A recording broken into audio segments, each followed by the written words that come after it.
In 2016, a new era for women's cycling was ushered in. The UCI Women's World Tour would bring elite competition to more races, more race days and more fans than ever before. 17 challenges over 6 months, from the perilous Ronde van Vlaanderen to the prestigious Giro Rosa, showcasing a variety of top-class racing. And the prize at the end of it, the champion's jersey of the first ever Women's World Tour. With the tour reaching its conclusion in Madrid on Sunday, Megan Garnier takes a special look back at this inaugural season. It feels great. It's a little bit surreal on the moment because it's been a long season, it's been a hard season, and it's a lot of work from my teammates. It's been a fun year and it's been a hard year, and to finish it off with the win with the World Tour is pretty incredible. And I don't know if I actually believe yet that it's happened. It was Garnier's Boels-Dolmans juggernaut that would script much of the year, including its opening act on the white gravel roads of Tuscany. There's a special place in my heart for Strade Bianche. I won it the first year. It was a women's race, and that felt incredible. And then to come back knowing we had a strong team, it was important for us to win it and show that we were a force to be reckoned with this year.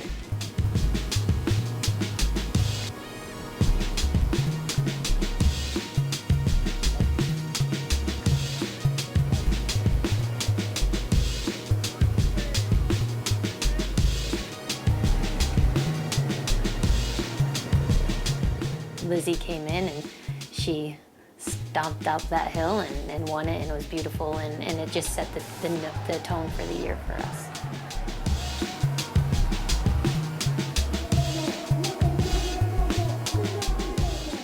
As Ahmed said, lit the touch paper on the new season, Boels-Dolmans had its first win of many more to come, and the next would come just 7 days later. When Chantal wins, there's just this light in her eyes, and it's really, you can feel it in the team how much of a team sport it is, and how, like, I get goosebumps talking about watching that win.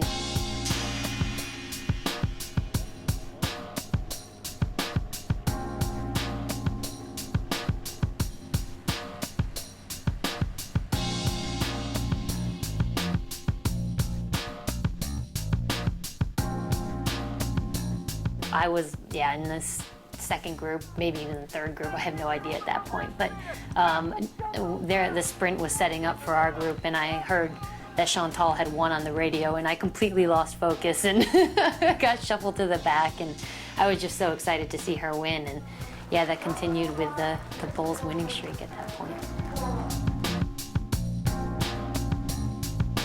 We were racing for me that day, and it was beautiful team tactics. And then Lizzie did this amazing move to bridge up to Jolanda Neff that we thought the other teams were going to react on, and nobody could bring Jolanda and Lizzie back. Lizzie opened up this incredible sprint and won, and then the group behind I sprinted out of and then came over Jolanda for second. And that was really special because that was 1-2, and being on a World Tour podium with your teammate, I think, is quite a nice feeling. When we went 1-2, I don't think it can play out any better, actually, and it doesn't matter if it's me or Lizzie on the podium or on the top step. We were both on the podium, and it was fun. I mean, when you can pop champagne and do the confetti with your teammate, it's a lot of fun.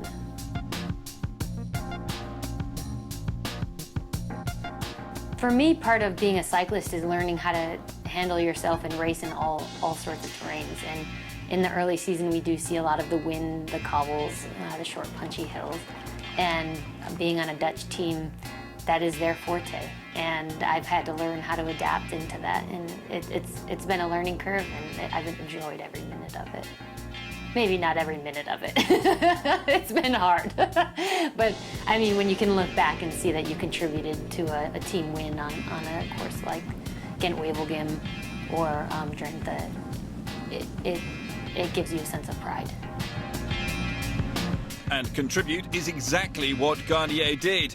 Chantal Blaak staking her claim as Queen of the Classics solo to victory at Gent-Wevelgem and into the leader's jersey of the UCI Women's World Tour, replacing her teammate Lizzie Armitstead.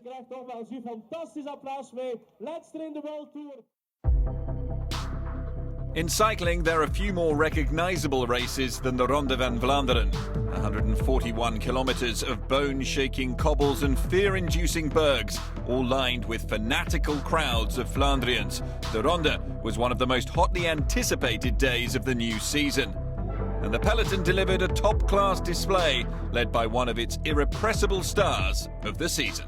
For Ronde van Vlaanderen, Lizzie had a huge target on her back because she's been close in years before, and it was well known that we would be racing for her.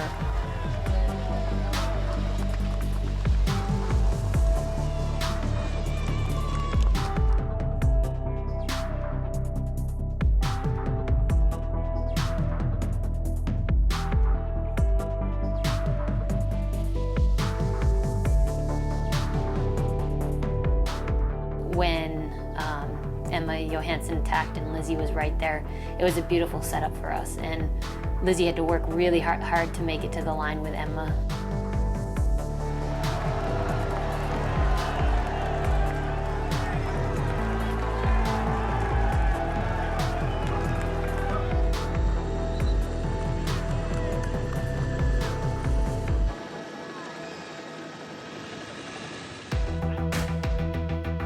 It's the rainbow jersey on the right-hand side. Armitstead, who's raiding the hit in the front again, but it's hard. It's Johansson who's in front. No, it's going to be a real sprint to the line. Armitstead's going to do it. Armitstead's there.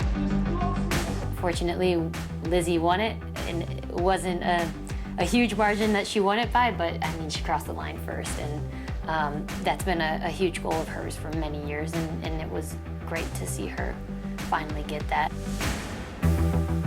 While the Paterberg couldn't bring Armitstead and the Boels-Dolmans Express to a halt, another famous Belgium climb soon would.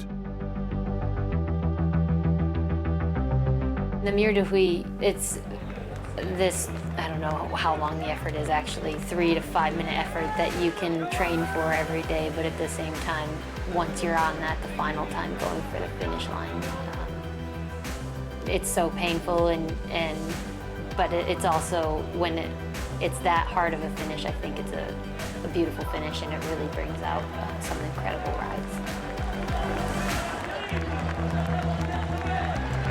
You see people win it and they can get their hands up off their bars over the finish line, and every time I've crossed the line, I'm falling off my bike. So I think the feeling between winning it and not winning it is very different. Atop the Mur de Huy, it was a second consecutive triumph at Flèche Wallonne for Rabo Lib's Anna van der Breggen.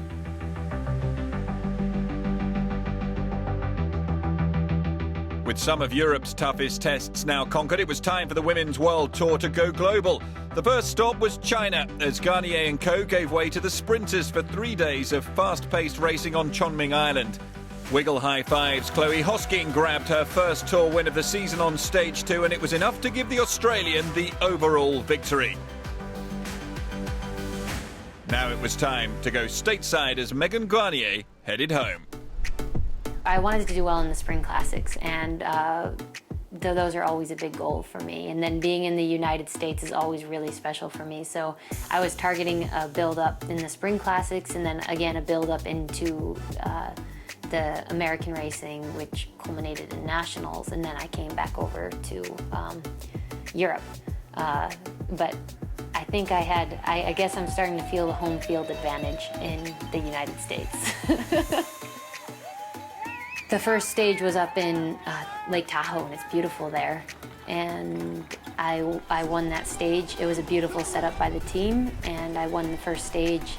And that put me in the yellow jersey, and the team worked there. They worked so hard to keep that yellow jersey till the end of the race. And Garnier herself deserves a lot of credit for covering attacks on stage 3 to Santa Rosa. But that day was most noticeable for the return of Marianne Vos. The Dutch legend made her mark on the Women's World Tour with her first victory on the road since August 2014. Stage 4's circuit through Sacramento could be savoured by Garnier as she emerged unscathed, while the final sprint went the way of another Dutch powerhouse, Kirsten Wild. For Garnier, it was time to pull on the yellow jersey, then for the first time, that of the Women's World Tour.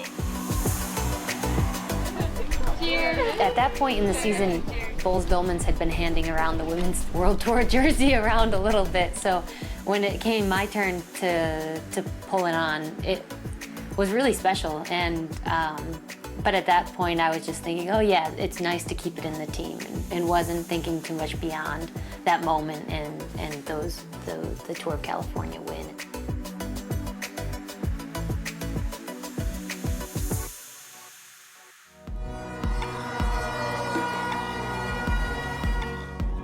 Through 9 rounds of the first season of the UCI Women's World Tour, Boels-Dolmans had dominated the top step of the podium. And following back-to-back wins in the Tour of California and the Philadelphia Classic, Megan Garnier could start to feel more comfortable in the rankings leaders jersey.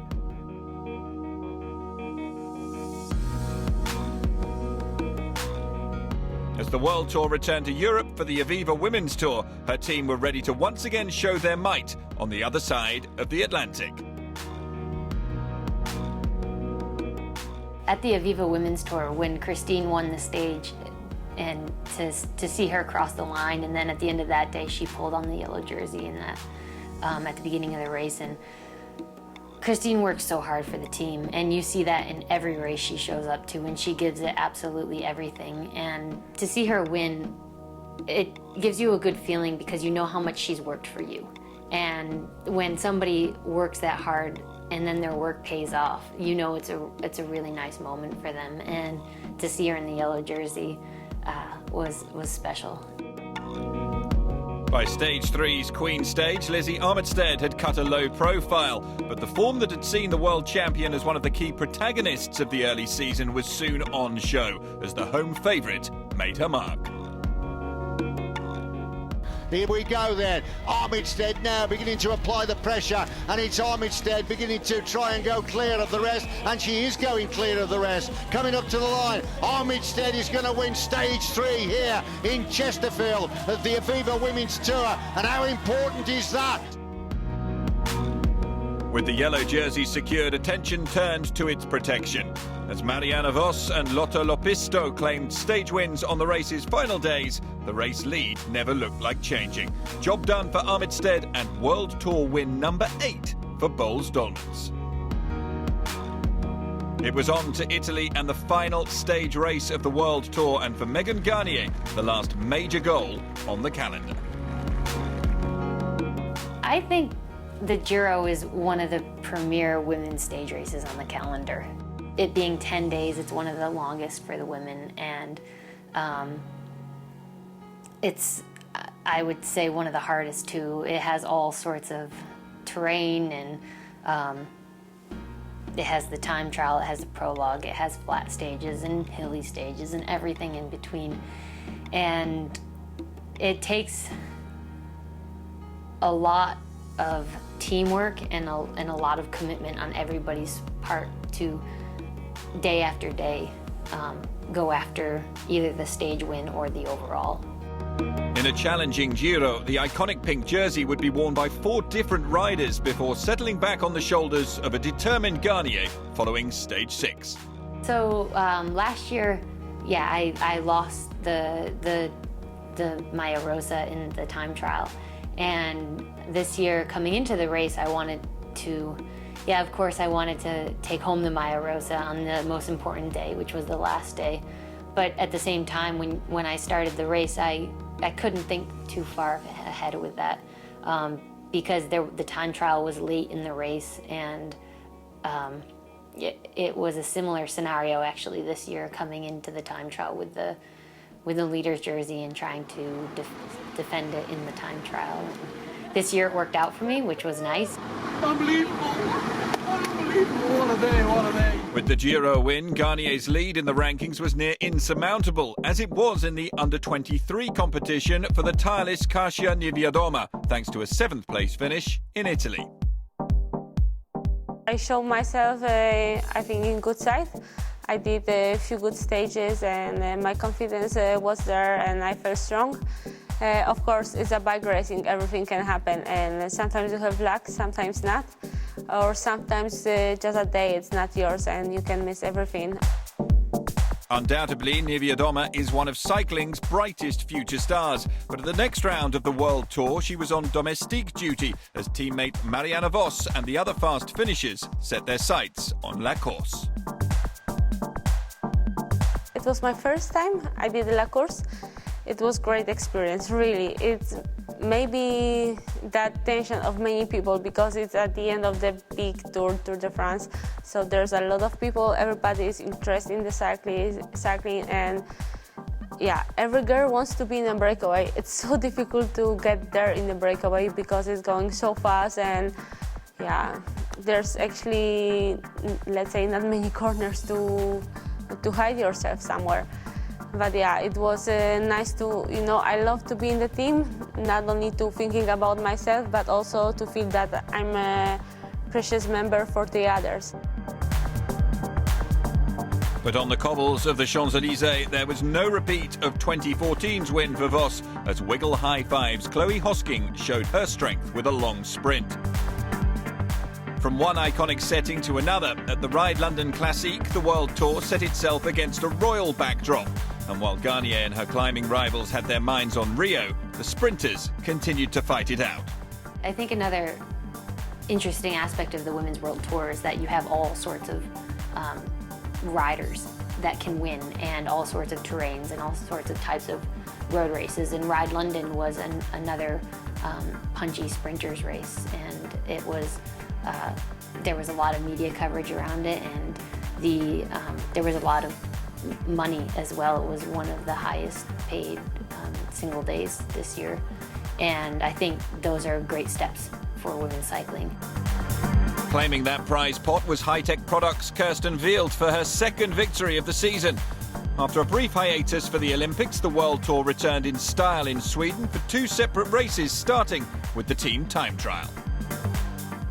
I think having the women's team time trial in Vargarda is a really nice addition to the calendar. Again, it's a different race and not a road race, not a stage race, and it's a beautiful discipline in our sport. It's also a good addition to the women's calendar because the only other single standing team time trial we have is the World Championships. And so the Vargarda World Cup is very important in the preparation towards the World Championships. A 10th and final World Tour win for Garnier's Boels-Dolmans team, cementing their status as the team of the season. And 2 days later, the road race served up a fascinating terrain and a finale to match as Ale Cipollini's Emilia Farlin prevailed for a first home win. I was a little bit bummed I wasn't there when I heard that there was more gravel in the race, because I guess there is a special place in my heart for gravel sections, but we had a great strong team there, and we gave it our best on that day, I know that, and yeah, Emilia had a great win.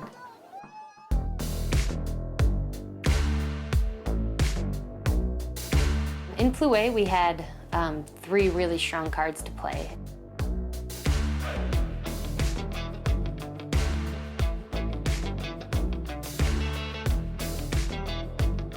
At the end of the day, I found myself in that selection at the end by myself, and it was a very exciting race right till the end. There was just a lot going on in the final 3 kilometers. And we had another new face to the Women's World Tour win. And that face was BTC City Ljubljana's Eugenia Bujak, denying Italian national champion Jelena Cecchini on the line. A 5th place for Garnier sealed the victory in the top of the rankings and her place in history. Pulling on the jersey, knowing that nobody could surpass me in points is it speaks to a lot of the years of hard work, and it speaks to believing in myself, believing in the process, being in a very supportive environment that has allowed me to reach this dream come true. The Madrid Challenge would be the setting for Garnier's curtain call and the final race of the World Tour.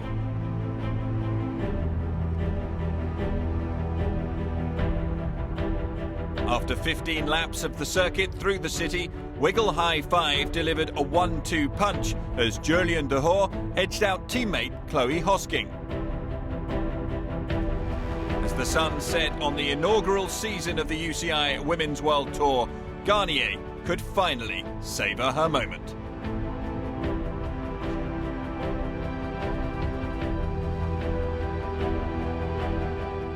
The Women's World Tour has been a great step for women's cycling, having that narrative throughout the season from single days to stage races, and it's provided a backdrop that we've been racing against. And I think going into next year with more races being added to the calendar, and to have all of the exposure and to have the racing at the higher level and have more teams racing at the higher level, it's a great moment for women's cycling, with more teams coming up, more teams coming to support women, and it giving more women opportunities to race at this level. And it'll be nice to see where the Women's World Tour goes.